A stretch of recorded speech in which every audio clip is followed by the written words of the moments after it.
The Pharaoh's curse, murder, power, and deceit in ancient Egypt. They called him the Boy King, but history forgot he was also a pawn in a deadly game of power, ambition, and murder. When Pharaoh Akhenaten died under mysterious circumstances, his revolutionary monotheistic reign crumbled with him. His son, Tutankhamun, barely 9 years old, was thrust onto the throne. Advisors whisper behind silk curtains. High priests sharpen their knives. Not just figuratively. And a kingdom torn between old gods and a new order simmered with unrest. The rise of the Boy King.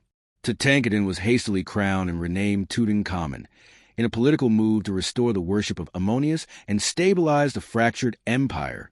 But the real power behind the throne lay with two men. I, the ambitious vizier and great-uncle of the boy, and General Horemheb, the commander of Egypt's armies. Tutankhamun was a sickly child.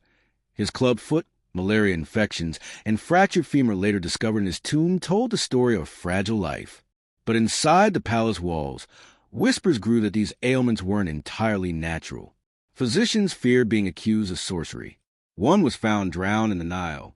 Another accidentally poisoned. Love, betrayal, and the queen's desperation.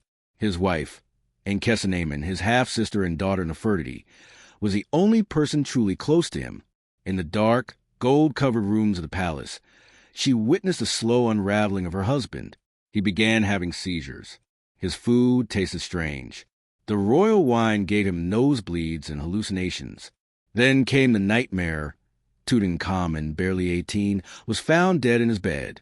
The official word was an accident, but the mortuary priests were alarmed. His body was hastily embalmed, charred, and buried with fewer artifacts than expected.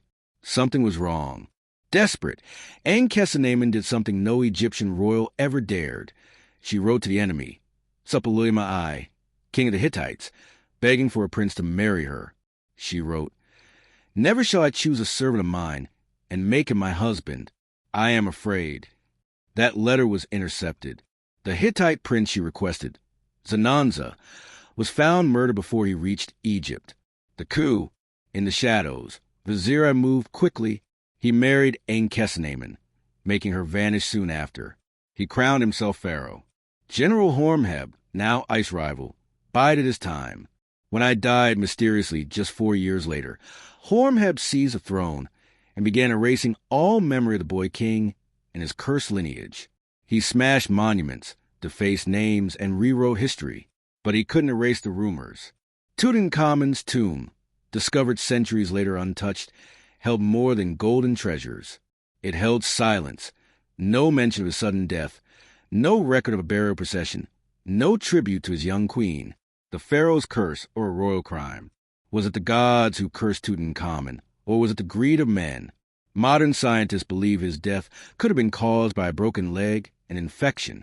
But the irregular mummification, the political chaos, the missing queen, and the Hittite prince's assassination point to something far darker. A palace murder. A boy king, trapped between gods and generals, may have died not from disease, but from betrayal. And in ancient Egypt, that made him just another victim of the throne.